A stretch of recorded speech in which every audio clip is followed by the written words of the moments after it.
오늘의 심층 탐구 미션은 바로 여러분의 지갑, 그리고 일상과 아주 직결된 이야기입니다.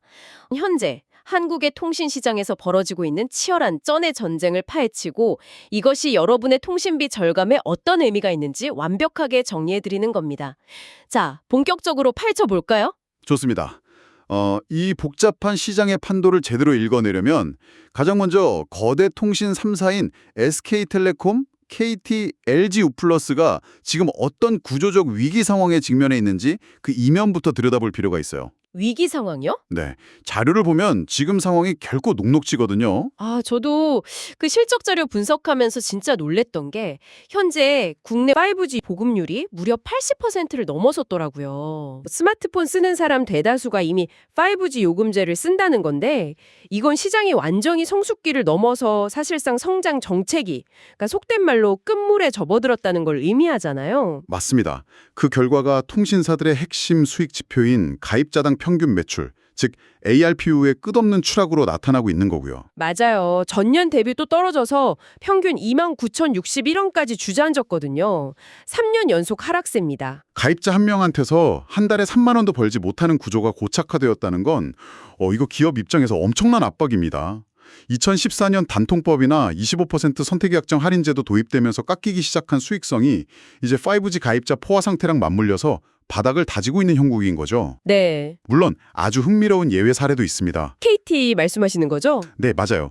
KT의 경우 유일하게 ARPU가 2.2% 증가해서 약 9년 만에 3만 5천 원대로 올라섰거든요. 근데 그 부분은 저희가 좀 떠다볼 필요가 있는 게 KT가 유일하게 실적이 반증한 것처럼 보이지만 사실 이건 산출 방식의 차이에서 오는 착시 효과도 좀 섞여 있잖아요. 그렇죠. 산출 기준이 다르죠. 단가가 아주 낮은 사물 인터넷, 그 IoT 회선을 계산해서 아예 쏙 빼버렸기 때문에 수치가 확 올라간 측면이 크거든요. 맞습니다. 아주 날카로운 지적이네요. 물론 저가 요금제 고객들이 알뜰폰으로 빠져나가는 걸 방어하기보다 아예 고가 요금제 쓰는 프리미엄 고객 관리에 집중하겠다. 이런 KT의 명확한 전략적 선택으로 볼 수도 있긴 하지만요. 네, 단순한 숫자 누름이 아니라 기업 타겟팅 전략이 변했다는 증거이기도 합니다. 결국 종합해보면 통신사들이 예전처럼 국민들에게 휴대폰 요금만 따박따박 받아서는 회사를 유지하기 힘든 시대가 왔다는 본질은 변하지 않아요. 네, 동의합니다. 그래서 통신사들이 완전히 다른 전장으로 눈을 돌리고 있는 겁니다.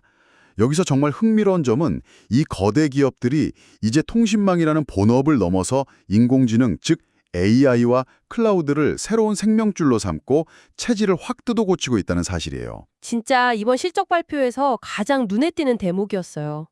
통신부문 전체 매출은 한 자릿수 성장에 그치거나 뒷걸음질 쳤는데 B2B, 그러니까 일반 소비자가 아니라 기업들의 대상으로 하는 AI 관련 매출은 두 자릿수로 껑충 뛰었더라고요. 네, 수치가 엄청나죠. SK텔레콤은 AI 데이터 센터나 AI 모바일 비전 같은 B2B 매출이 25.6%나 급증했고 KT도 자회사 KT클라우드 매출이 무려 27.4% 늘었습니다. LG U+도 기업 솔루션 부문에서 10.1% 성장했고요. 맞아요. 이쯤 되면 이 회사들을 단순한 이동통신사라고 부르는 게 맞나 싶을 정도라니까요. 사실상 AI 기업으로 탈바꿈하는 과도기인 셈이죠. 그렇습니다. 하지만 딜레마는 여전히 남아요. AI랑 클라우드 사업이 아무리 잘 나가도 전체 매출 파이에서 차지하는 비중은 아직 한 자릿수에 불과하거든요. 막대한 인프라 투자를 해서 이 파이를 키워야 하는데 당장 현금을 벌어다주는 캐시카우인 통신부문은 꽉 막혀 있으니까요. 돈줄이 마르는 거네요. 네, 이런 진퇴양난의 상황에서 통신사들 어깨를 더 무겁게 짓누르는 강력한 변수가 등장하죠. 바로 정부의 강도 높은 가계 통신비 인하 정책입니다. 그게 바로 오늘 탐구의 핵심 쟁점 중 하나인 1만 원대 데이터 무제한 요금제 추진 소식이군요. 맞습니다. 여러분, 상식적으로 한번 생각해 보세요.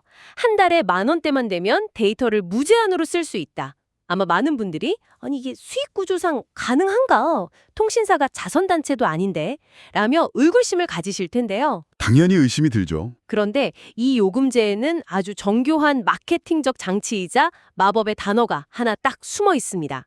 바로 QoS, 데이터 안심 옵션이죠. 네, 정부가 오지랑 LTE 구분을 없앤 통합요금제를 추진하면서 이 1만 원대 초저가 구간에도 QoS를 의무적으로 넣도록 압박하고 있거든요. 속도 제한을 거는 거죠. 맞아요.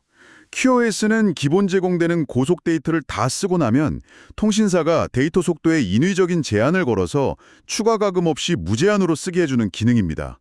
사실상 속도를 담보로 잡은 무제한인 셈이에요. 그렇죠. 여기서 시장에 논란이 터져 나옵니다.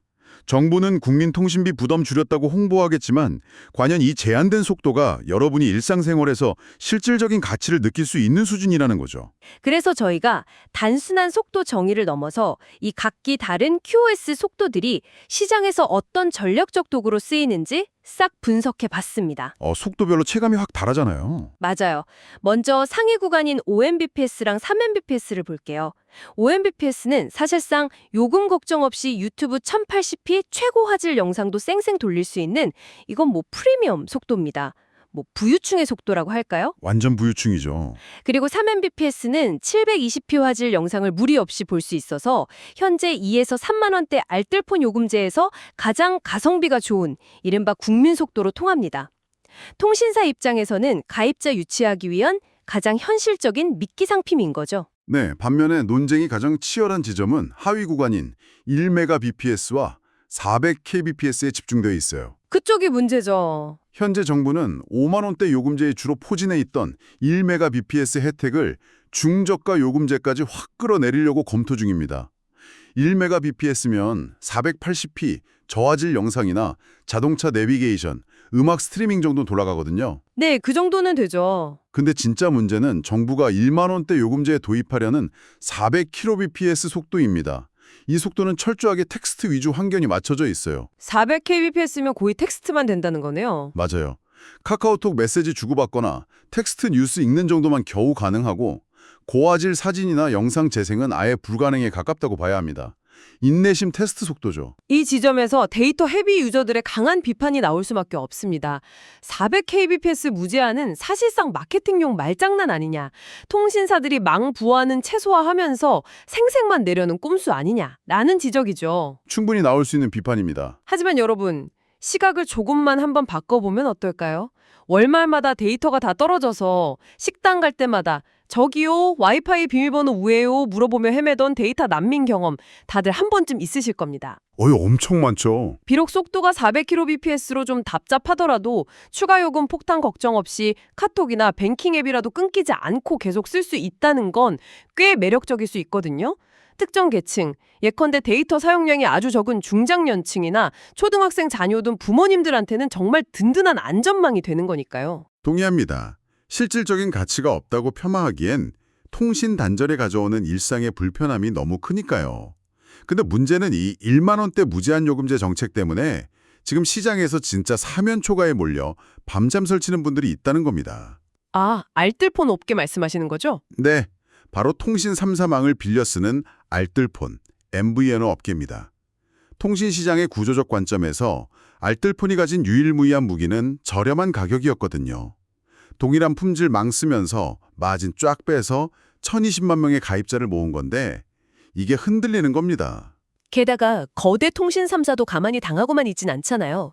LGU 플러스의 너겟, SK텔레콤의 다이렉트 5G, KT의 요거처럼 온라인 전용 2만 원대 요금제를 마구 쏟아내면서 알뜰폰 영역을 직접 타격하기 시작했어요. 직격탄을 날린 거죠. 여기에 더해 정부 압박으로 통신 3사가 1만 원대 요금제까지 내놓는다.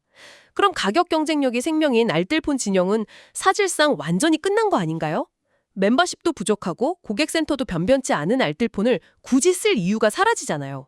겉으로 드러난 현상만 보면 알뜰폰의 완벽한 몰락을 예상할 수 있죠.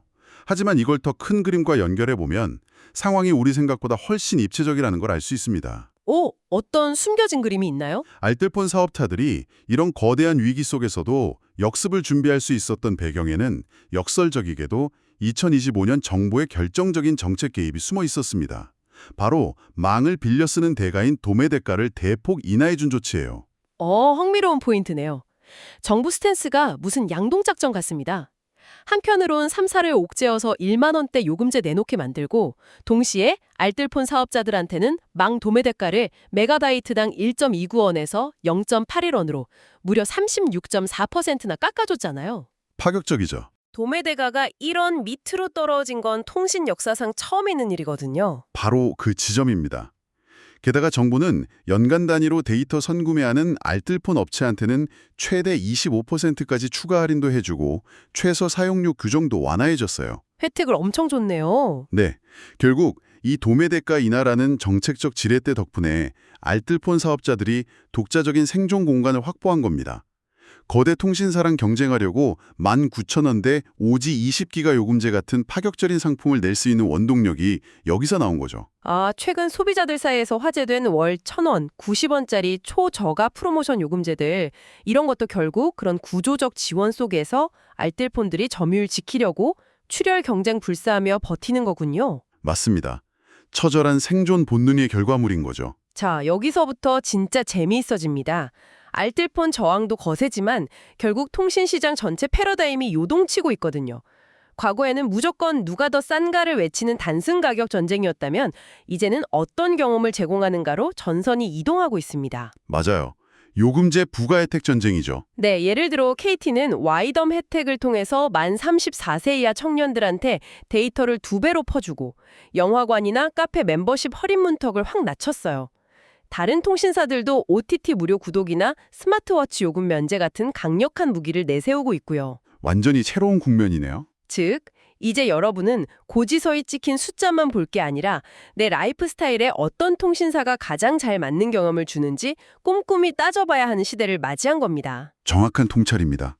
그리고 이 논의의 연장선에서 우리가 절대 놓쳐서는 안 될 거대한 사회적 패러다임 전환이 또 하나 있습니다. 어떤 전환이죠? 바로 통신 서비스가 이제 단순한 민간 기업 상품을 넘어서 현대 사회를 살아가는데 필수적인 기본적 인권이자 디지털 복지의 영역으로 편입되었다는 사실이에요. 맞아요. 그 변화를 가장 잘 보여주는 상징적인 정책이 정부가 시행 중인 디지털 이용권, 즉 바우처 시범 사업이잖아요. 과거에는 취약계층한테 월 통신비 최대 26,000원 감면해주는 소극적인 방식이었는데 이제는 아예 3개월치에 해당하는 85,800원을 정액으로 지급합니다. 네, 단말기 할부금으로 쓰든 통신사 제휴 상품을 사든 본인 상황에 맞게 유연하게 쓰라는 거죠. 맞아요. 게다가 정부랑 통신 3사가 협력해서 1인당 15기가 데이터 쿠폰도 무료로 쏘고 있고요. 단순 음성통화 위주 복지에서 데이터 기반의 진정한 디지털 포용 시대로 넘어가는 거죠. 이 대목에서 아주 중요한 질문이 하나 딱 떠오르는데요. 네. 거대 3사는 막대한 자본력으로 혜택 늘리고 있고 정부는 디지털 기본권 강조하면서 가격이나 압박하고 있죠. 그럼 자본이 빈약한 알뜰폰이나 중소통신사들은 언제까지 정부의 도매대가 인하라는 인공호흡기에만 기대서 살 수 있을까요? 살아남기 위해 꺼내야 할 다음 무기는 대체 뭘까요? 그 절박한 질문에 대한 아주 훌륭한 해답의 실마리가 바로 이웃나라 일본 시장에 있습니다. 여러분, 라쿠텐이라는 기업 다들 한 번쯤 들어보셨죠? 일본의 거대한 온라인 쇼핑몰인데 이 회사가 기존 통신사들 카르텔 깨고 일본 제4의 이동통신사로 진출하면서 시장 판도를 완전히 뒤집어놨습니다. 맞아요. 아주 유명한 사례죠.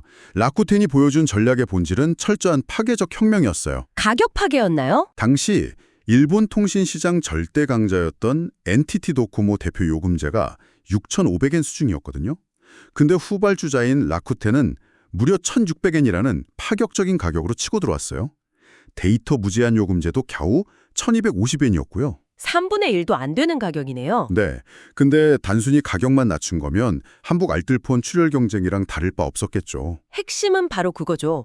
라쿠텐의 진짜 무서운 점은 단순 요금 인하가 아니라 라쿠텐 에코시스템, 즉 자신들만의 거대한 생태계를 통신망 위에 탁 얹어버렸다는 겁니다. 통신비를 낼 때마다 슈퍼포인트라는 걸 적립해주고요.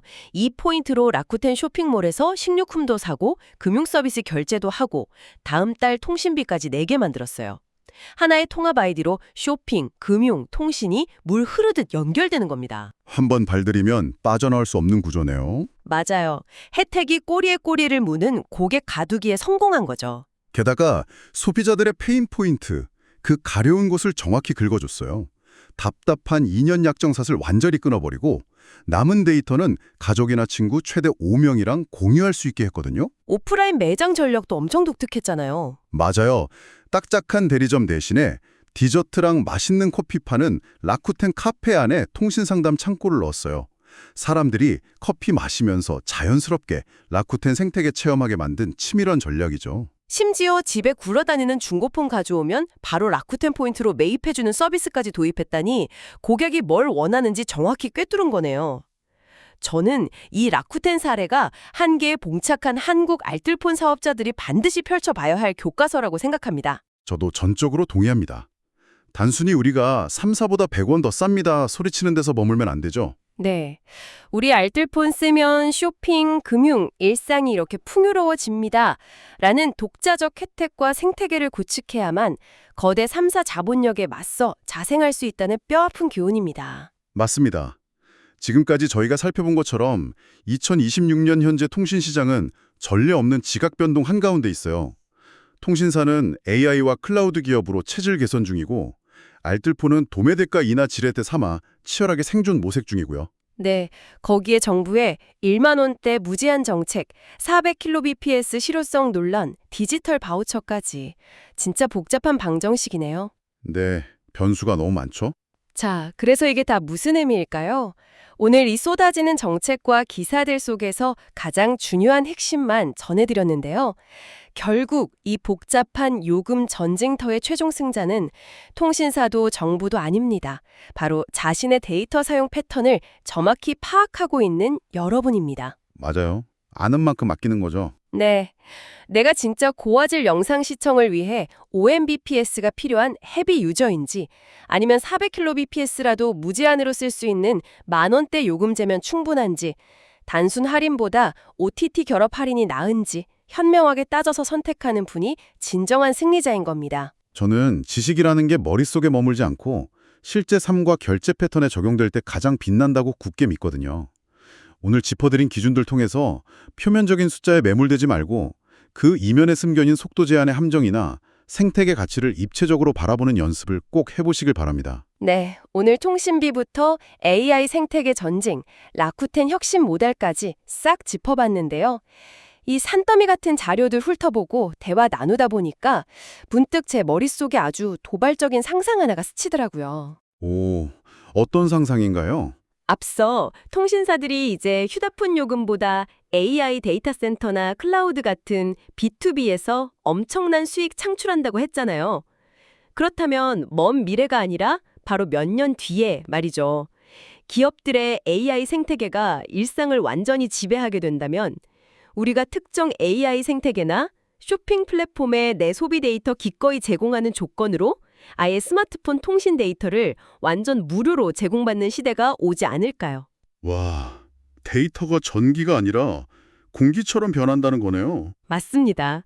과거엔 전국 켜려고 비싼 돈 내고 전기 샀지만 공기 마시는 데는 단돈 1원도 안 내잖아요. 통신 데이터가 일종의 공기처럼 변해서 통신비라는 개념 자체가 사라지는 세상. 그때 통신사들이 보내는 요금 청구서엔 과연 어떤 숫자가 찍혀 있을까요? 정말 흥미로운 발상이네요. 진짜 그런 시대가 올지도 모르겠습니다. 이 발칙한 상상이 여러분의 호기심을 한 번 더 자극하는 즐거운 질문이 되길 바라면서 오늘의 심층 탐구 여정은 여기서 마무리하겠습니다. 수많은 선택지 속에서 여러분만의 최적의 주파수를 꼭 찾아내시길 응원합니다.